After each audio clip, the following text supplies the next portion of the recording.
ما شاء الله. الله يسعد لي صباحكم ومساكم من وين ما كنتوا عم تتابعوني. ان شاء الله تكونوا دايما بخير وبأحسن حال يا رب. صباحكم ابيض مثل صباح هذا الثلج. وسؤالنا لليوم المعتاد: كم عدد البسملة وكم عدد الصور في القرآن الكريم؟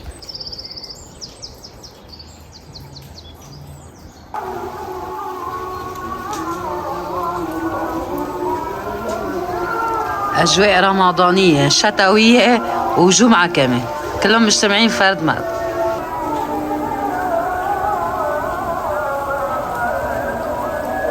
اليوم ضيعتنا زيارتها العاصفة فيروز وبيضتي. حتى أجواء الربيع بلشت، شايفين الزهر؟ أجواء ربيع، رمضان، أجواء شتوية، كل شي مع بعضه. ما شاء الله. اليوم إذا الله راد رح نحضر أنا وياكم عجينة البيضة التركية، ومن نفس العجينة رح نحضر المعروك التركي. هلا هي عبارة مثل المعروك يعني، بس إنه مسميينها عجينة البيضة التركية. إلها شكل خاص ومشهورة كتير بتركيا. حطينا كوب مي دافية، وهيدا الكوب التاني بدي أحط له حليب، يعني كوب حليب كوب مي دافية. هول معلقتين كبار من الحليب، يعني كوب حليب كوب مي دافية مثل ما قلت لكم. رح نحط 3 معالق كبار من السكر، وهيدي التالتة، ومعلقة كبيرة أو معلقتين خليهم يخمروا منيح من الخميرة. هاي معلقة وهي التانية. شايفين إنه منهم مقومعين لأنه ما بيتقومع أصلا الخميرة. هلا رح حرك المكونات كتير منيح مع بعضهم. هلا رح احط عليهم كوب من اللبن بعدين، بس حخلي هدول يختمروا هلا وبعدين بضيف اللبن. لازم نخليهم يختمروا شي 10 دقايق. هاي العملية كتير بتسرع تخمير العجين وكتير مفيدة، بيطلع العجين كتير هش. رح نتركهم شي 10 دقايق. هلا انا ما حطيت المي سخنه كتير، لو حطيتها سخنه كتير يعني قريبه منها ميله للغلي، يعني اقل بشوي، كانوا 3 دقائق بيكونوا بلشوا تتفاعل الخميره وتختمر.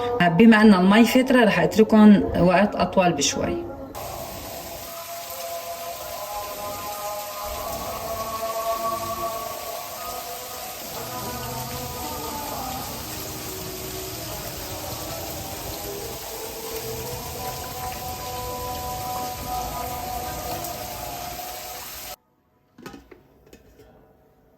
هلا رح نبلش ننزل 4 أكواب من الطحين متعدد الاستعمال. هيدا التاني، 3، وهيدا الرابع. هلا بدنا نخليهم كتير منيح وبنحركهم مع باقي المكونات. رح ننزل عليهم نص كوب من الزيت ونعجن ونشوف حسب الكمية السوائل اللي بدنا اياها، اذا بدنا سوائل او لا. رح نشوف اذا بدنا بنحط نص كوب من اللبن بس لنعجن ونجرب العجينة.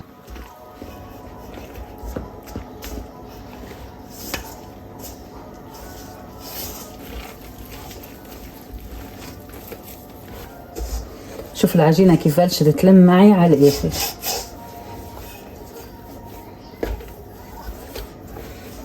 حسيت هالعجينة دغري نعمت، ما بعرف ليش.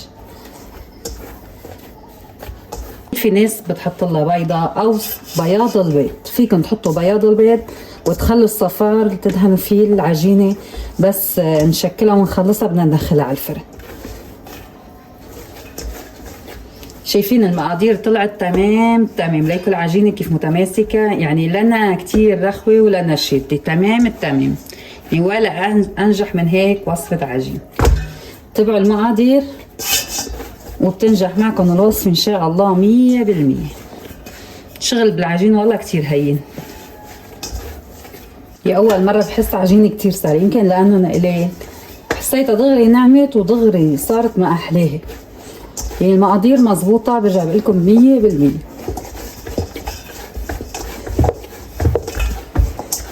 ونعمت معي دغري، ما اخذت وقت ابدا، بس اجباري هيدي العجين مشان يتفاعل الجلوتين، مشان تطلع العجينة هش.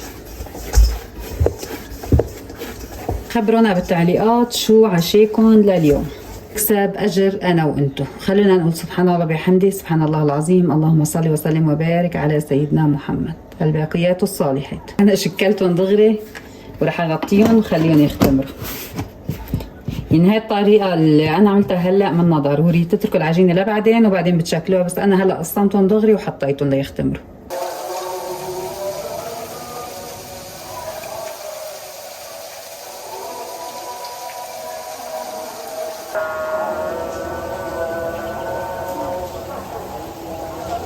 ما شاء الله منظر الثلج وهو نازل.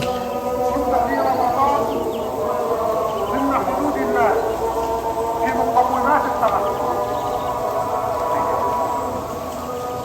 تزيد من دراستها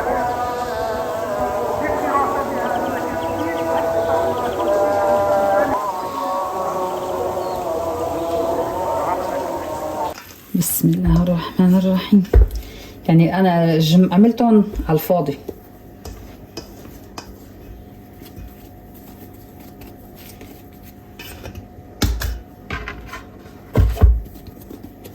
كتير هشة، كتير طرية، كتير ومشوي.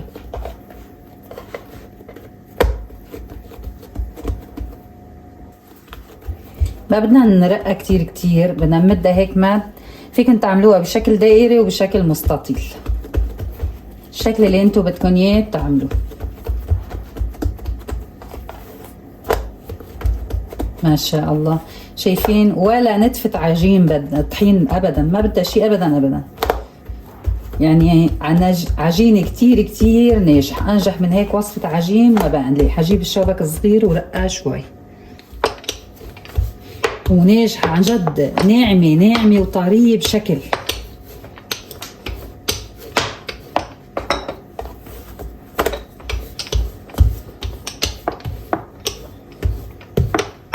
هلا رح اجيب صينية وهيك ادهنها شوي من الزيت. يعني فيكن تدهنوا فيكن ما ضروري، بس مهم لانها تيفال ما بتلزق ما بيأثر. فيكن تدهنوها الصينية وفيكن لا، بس هيك اضمن واضبط. ما بنصحكم تريقوها ابدا. هون انا حاولت هيك رققتها شوي فدغري قصيت شوي معنا. لازم تكون سميكة، ضروري تكون سميكة. عجينة سميكة مش رقيقة. وهلا بدنا نبلش نعمل الديكور.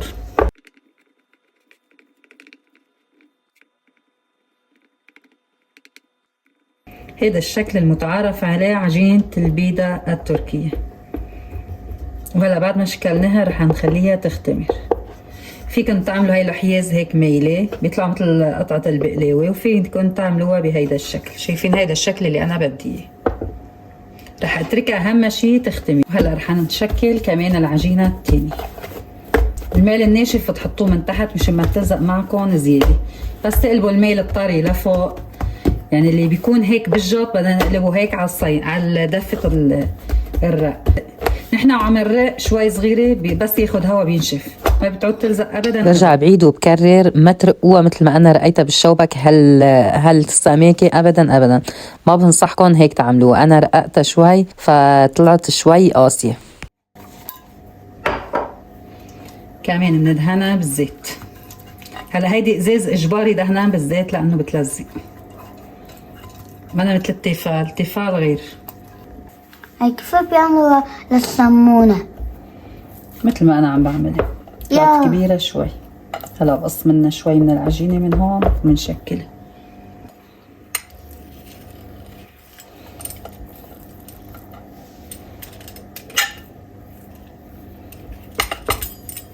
وهيك قصينا اللي ما بدنا اياهم اللي طلعوا زيادة. كمان رح نعمل الشكل اللي عملناه من شوي.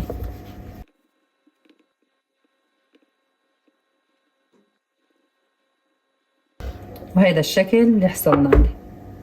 كمان رح نخليهم يختمروا، نحطهم بالفرن محل دافي. مهم محل دافي ليختمروا تتضاعف العجينة. مثل ما عملت عجينة الخليط النحلة هيديك المرة، شفت قد ايه خليتها تختمر، وهيدي نفس الشي. هلا رح ارجع اعملهم هلا كرات صغيرة. اول شي رح اعمل بجوز الهند، بعدين اذا فضل بعمل بالتمر. هنحط جوز الهند وزبيب،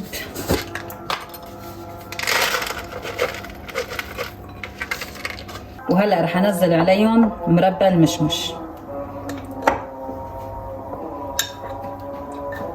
فيكن تحطوا قطر، فيكن تحطوا مربى المشمش، ورح اضيف معهم كمان شوي من السكر، هيك شوي من السكر تقريبا شي معلقه او معلقتين.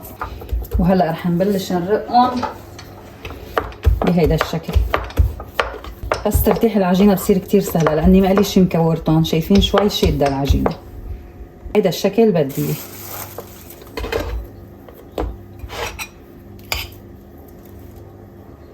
رح احط هيك ونسكرها مثل الصرة، ونغطى بالسمسم هيك. فينا كمان نغطى بالحليب والسمسم مثل ما عملتها انا هديك المرات، كمان تنجح 100%.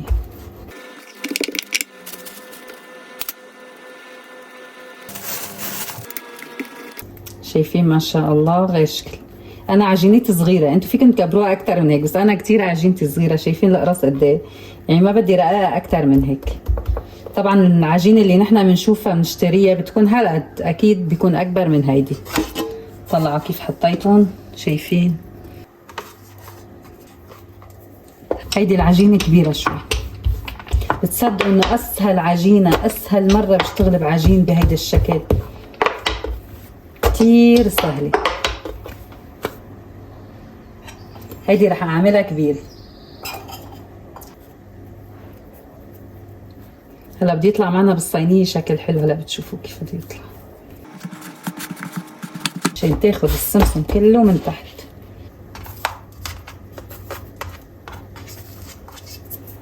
كيف طالعين هلا بيلزقوا ببعض، ما بيأثر. يلا حظبطهم بشكل يطلعوا وردي، ما حغير الصينيه عشان تطلع هيدي كلها زهره. هلا شوفوا بعدين قد كيف شكله. كمان هلا على التخمير.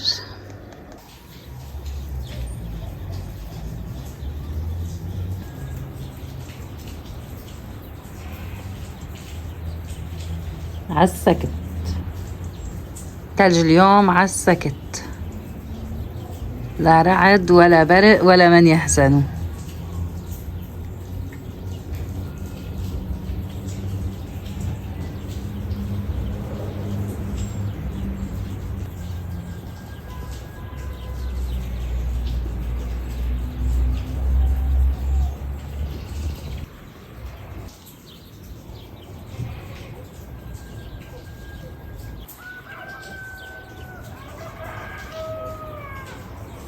ما شاء الله ما شاء الله. وفي ظل هالظروف اللي عم تعيشها جميع البلاد، اللهم إنا نسألك الأمن والأمان في جميع البلاد يا رب العالمين. اللهم آمنا في أوطاننا يا رب. اللهم احفظ لبنان شماله وجنوبه وشرقه وغربه يا رب العالمين. اللهم احفظ جميع البلاد وارزقنا عيشة هنية وميتة سوية يا رب العالمين. ما شاء الله، يعني أول مرة بتمرق تلجة هيك على السكت. هدوء هدوء هدوء هدوء، لا رعد ولا هوا ولا برق ولا شيء أبدا. هيدا أول رمضان بيمرق والتلج بيلتقى التلج ورمضان مع بعضهم. هديك السنة هيك مرقت تلجة صغيرة، بس مش مثل هيدي القوية هيك. هيدول بيسموهن عنا بلبنان أو من الأقوال الشعبية ثلاثتهم مني وأربعتهم منك، يعني 3 من شباط و4 من قادر. أكيد المثل السائل كمالي، بس ما رح قلكن إياه لأنه في آخره كلمة منا منيحة. 3 مني و4 منك. وتوت شهر رمضان أوله رحمة، أوسطه مغفرة، وآخره عتق من النيران. اللهم لا تخرجنا من العشر الأوائل إلا وقد غفرت ذنوبنا ورحمتنا، ولا تخرجنا من رمضان إلا وقد أعتقت رقابنا من النار، ووالدينا وأهلنا وأحبائنا يا رب العالمين. هلا ساعة زمان ما شاء الله بتشوفوا التلج قديش سامي توصل. تلج أبيض ما شاء الله، مع صوت العصافير وصوت سياح الدين. يعني أجواء ما شاء الله، شتوية تبارك ربيعية. الرحمن. شايفين هذا تصوير نهار كامل من الصبح ساعة لعشية. أنا عم صور لكم أدهش. تطورات الثلج. شفتوا الصبح كيف لما فقنا الساعة 6 كيف كان، وهلأ كيف صار. اليوم ما عم اشبع تصوير ثلج، صورت لكم ثلج أكثر من الطبخ. يدرى مين يعيش ويشوف هيك ثلجة ويصور هيك أجواء من الثلج. شغلة الختياري كانوا دايما يقولوا لنا يدرى مين يعيش. كلمة مرت عمي المشهورة الله يرحمها، كل ما تفطر عنا برمضان ضلها تقول هالكلمة، يدرى مين يعيش ويفطر رمضان. سبحان الله، ضد رمضان عنا ما بها شيء، تاني رمضان وصفة سبحان عجينة الله التلبيدة فقدناها بكيت التركية. موجودة. رح ندهن وجهها بالحليب ونرش عليها السمسم والحبة البركة. هيدي جاهزة، بس حدهن وجهها بالحليب. هلا هي لازم هيدي تنعمل جوز الهند كل وحدة لحالها، بس أنا حبيت أعملها بهيدا الشكل على شكل زهرة. هلا طلعوا لي بهالعجينة، شوفوا لي جنى ما نزعت لي اياها ولا لا، ما دقرتها. شوفوا منها منزوعة من هيدا الميل، من هيدا الميل خافسة، من هيدا الميل أسمك بشوي. هلا ضروري بعد التخمير ارجع اذكركم بانه ترجعوا تعملوا الخطوط من جديد، لانه على التخمير بتخرب. شايفين رجعت رسمت الخطوط من جديد. قلت لها انه انت خربتيها من هون، قال لا هي ما دقرتها، فعصت لي اياها من هون. هي كمان رجعت عدت عليها عن جديد. هلا صارت تمام، يعني بعد التخمير رجعت عدت عليها وتركتها شوي. هلا رح ادهنهم حليب على وجهه. وهلا بدي اقول لكم شغله، انه الحليب الفنجان اللي بدنا ندهن فيه، الحليب اللي بدنا ندهن فيه الوجه المعروك او وجه عجينه البيضه، شايفين قديش كميه المي؟ بدي كتر حليب، يعني ما بتحطوا هيك نقطه من شوي صغيره، لا كتروا دسموا الحليب حتى يعطيكم هيدا الاحمرار المطلوب، حتى يطلع احمر مثل ما طلع معي انا هديك المرات اللي حضر الفيديو خليت النحل بيعرف قديش اللون كيف طلع مميز. هالوصفات الرمضانيه اللي بتشهي. نسقسقها شوي بالحليب ورح ندهنها قبل ما تحمر، كمان قبل ما تخلص على الاخر بنعمل لها دهنه تاني. بنشوف اذا ما اخذت لون مزبوط نرجع بندهنها دهنه تاني لحتى تعطينا اللون اللي بدنا اياه المفروض. فينا نرش عليها السمسم وحبة البركة من البداية، وفينا نرشها هلا، بس من البداية ورصيناهن شوي لو عاملينها كانت اسا بيثبت اكتر. رح نزين بالسمسم وحبة البركة، وان شاء الله رح نحصل على نتيجة سوبر رائعة، سوبر رائعة.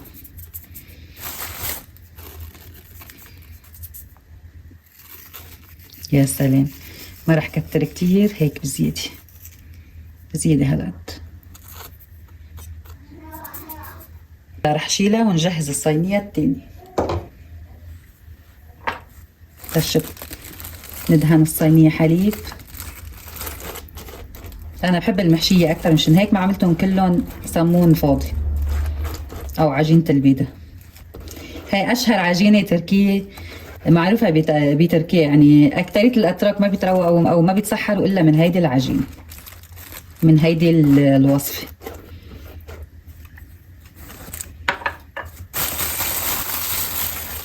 خلوه هيك مسقسقة بالحليب، بيعطيها طراوة واحمرار بنفس الوقت.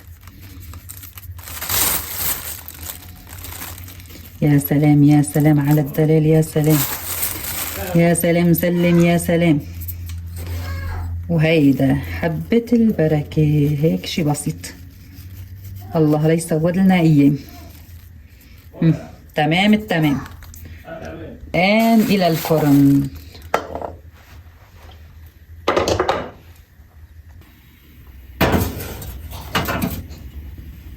يا سلام يا سلام يا سلام، شوفوا لي هالمنظر، يا سلام. شايفين هاللون غير شكل، بس بدي اياها بعد شوي صغيره تاخد لون. وهلا شوفوا لي اللون الغير شكل. هلا شوفوا لي الصينيه الثانيه، يا سلام يا سلام. ودغري بس نطلعنا من الفرن لازم ندهنهم بالسمنه. هيدي اخر صينيه حمرتها من تحت، اسا من فوق بس. شايفين هيدي قفا الصينيه من تحت، ذهب ذهب والله ذهب. هيدي دهنتها بالزبده بالسمنه، شوفوا كيف صار لونه، بيعطيها لمعه غير شكل. فين تدهنوا بالسمنه او بالقطر. يا سلام سلم. يا سلام سلم. عمين بده يسلم؟ عمين بده يسلم يا جنى؟ على الكعكات. يا سلام. اليوم بدك تتسحري ولا لا؟ دي السحر. يعني بدك تصومي؟ سنة بعد بكرة أنا بدي أفطر. بعد بكره ليش بدك تفطري بعد بكره؟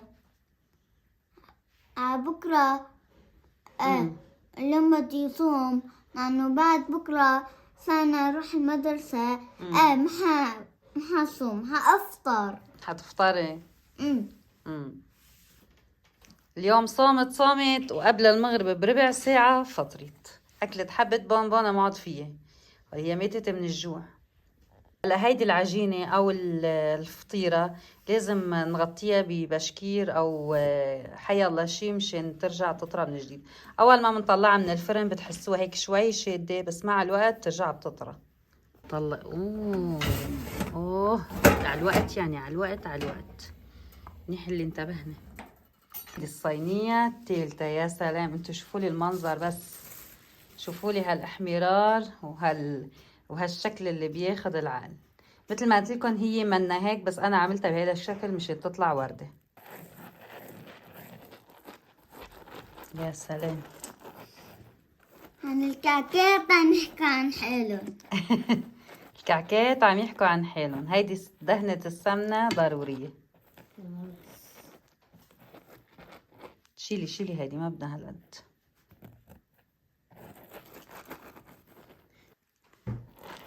ما بدنا كتير سمنة. الزوايد شلتن انا، شايفين؟ ما شاء الله ما شاء الله. شغل على اصوله، شغل متعوب عليه. هلا خارج اني افتح محل معجنات ولا لا؟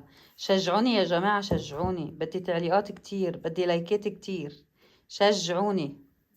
هلا شوفوا لي هيك، خدوا لي نظرة على الصواني اللي غير شكل. شايفين؟ ما شاء الله، الله يبارك. هيدي منا محروقة ابدا. شايفين؟ بس حسب الضوء بتعطي، بس هي اخدت لون اكتر منهم كلهم. الله يبارك على الجميع. الله يبارك على الجميع، شهر مبارك للجميع. لو ارجيكم اللون، انها منا محروقة ابدا. شايفين اللون؟ هيدا اللون هي، بس حسب الضوء عم تغمق لونها وتفتح.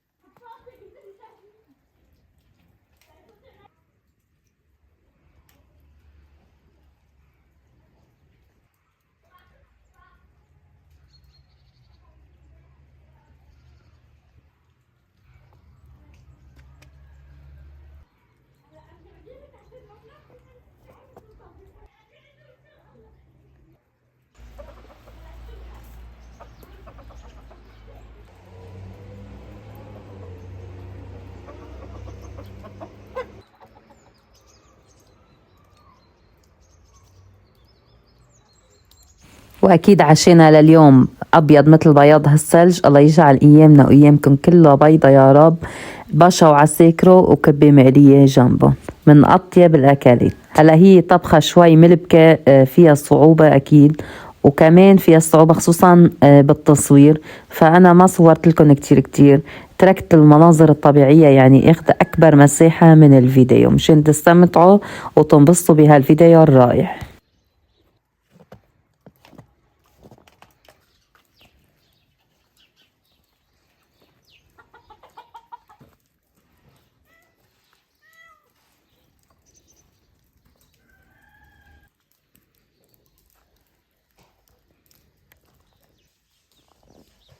هيدي عجينة الشيش برك جاهزة. اليوم بدنا نعمل شيش برك وكبة مقلية، بنجمعهم مع بعضهم بيصيروا باشا وعساكرة. على البرغل، نحن بنعمل الكبة ببرغل أسمر. عجينة الشيش برك ما شاركتها معكم لأني مشاركتها كذا مرة، ومنها رح أترك بعدين لعجينة السمبوسك، هي زيتها. وهذا البصل الشرطن رح أقطعهم لحتى أعملهم للكبة، كمان للشيش برك، يعني للكبة لشيش برك نفس الشيء، بس آخر شيء رح أضيف على الكبة مكسرات.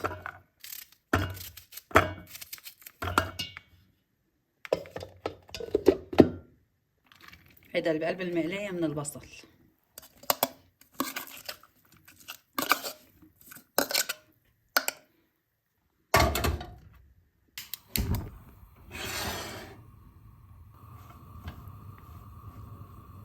الكبة عم بعمل نص كيلو تقريبا لحمة، بدهم نص كيلو برغل أو أكثر بشوي حسب انتو شو بتحبوا.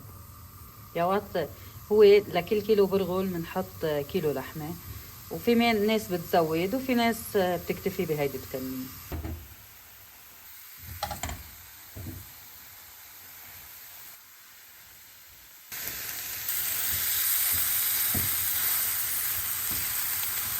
كيلو ملح، كمون، بهار أسود، شوي من البهار الكبة.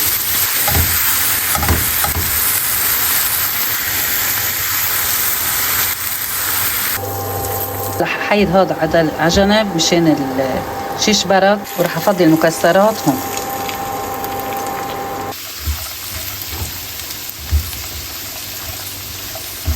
شلت منهم هلا شيش برك، ما حكتر كتير شيش برك، وهيدول للكبة. هلا هون رح اضيف بس اسا دبس رمان وشوي من الحر.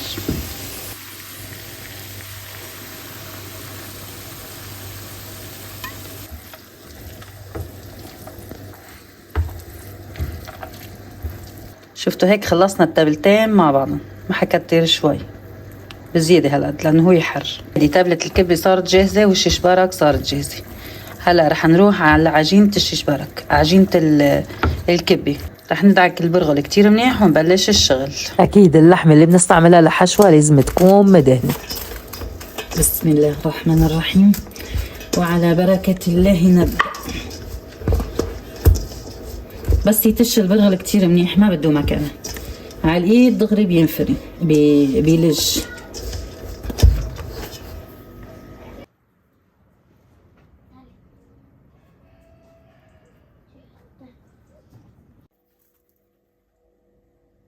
اكيد كبة يعني كثير من الكمون، من شوي كتير.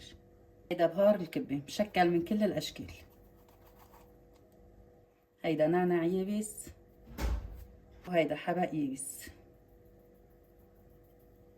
معلقة كبيرة من الشطة، هيدي حلوة. رح احط كمان حرة بس فليفلة، يعني انا قلت له شطة.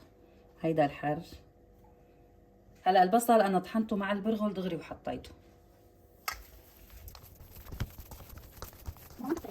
وهيدي عجينة الكبة صارت جاهزة تمام التمام. شايفين هيدي هي. يا سلام.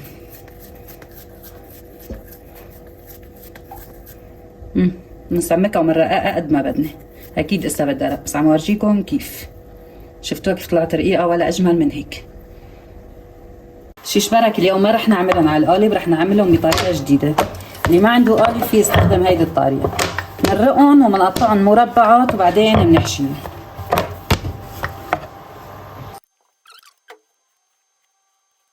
هيك حشيناها لحمة ومنسكر، وهيدي هي طلعت ولا أحلى من هيك. هيدي الطريقة أخذتها من قناة اسمها بيت الجميل، فلسطينية أم آدم. عجبتني كتير وحبيت جربها. ولا أسهل. هلا هون البرغل انا عملته على مكانة الكبة بس ما صورت لكم. فيكم تعملوه على ايدكم، تنقعوه بمي سخنة غالية للبرغل، بفتح حبة البرغل دغري.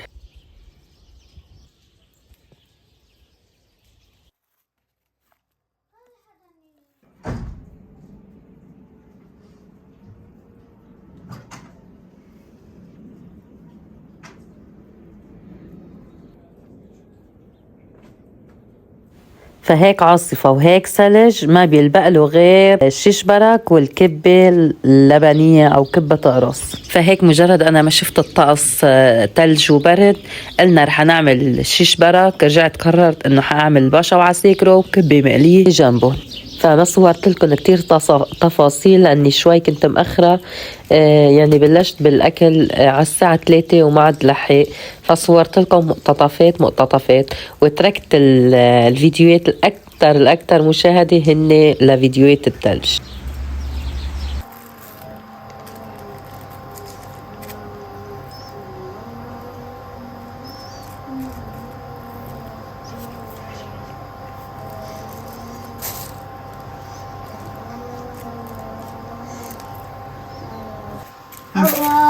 الله يا رب. آخر شي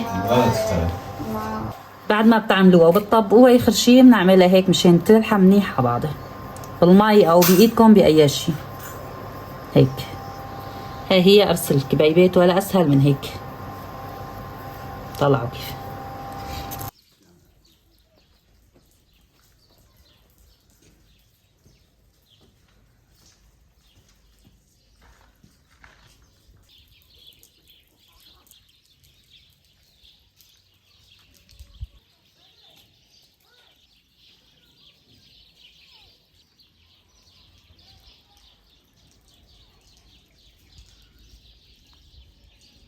هيدا الباشا وعساكره صاروا جاهزين.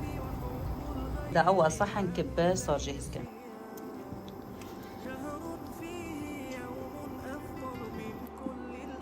إن شاء الله قوام اللبن غير شكل. ما شاركت اليوم كتير تفاصيل، المرة الجاية مقبلة إن شاء الله.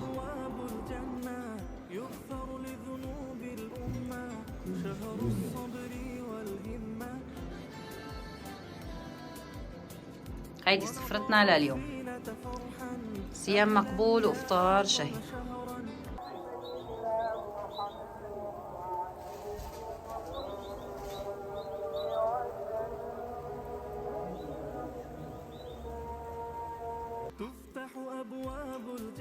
يا سلام ما شاء الله.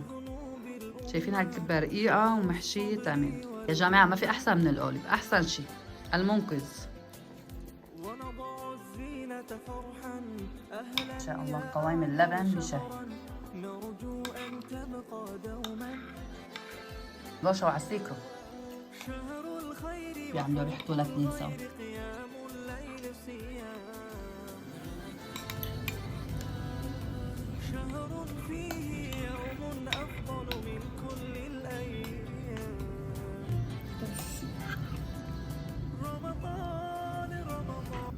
ما قلت لك شو راينا بهاش؟ ما قلت لنا شو رايك بالقبات؟ ممتازين، سلام دايتك. صحتين وعافيه. ألف شكر.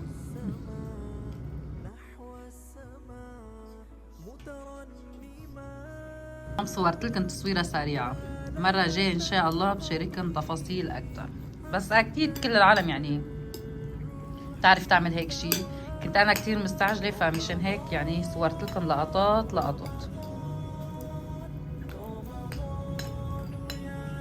الاكله المفضله هي الشيش برك. عملناها مثل ما شفتوا بطريقه كثير سهله، عن جد سهلت علينا كثير شغل. والله يا جماعه ما عاد فيني انطر ابدا. ولهون أحبابي الفيديو بيكون خلص. بتمنى تكونوا استمتعتوا بهالفيديو الرائع والمميز. رح أترككم مع دعاء صلاة العشاء من صلاة التراويح. استمتعوا بهالدعاء المميز.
هون إذا سامعين الشيخ كتير متأثر وعم بيبكي.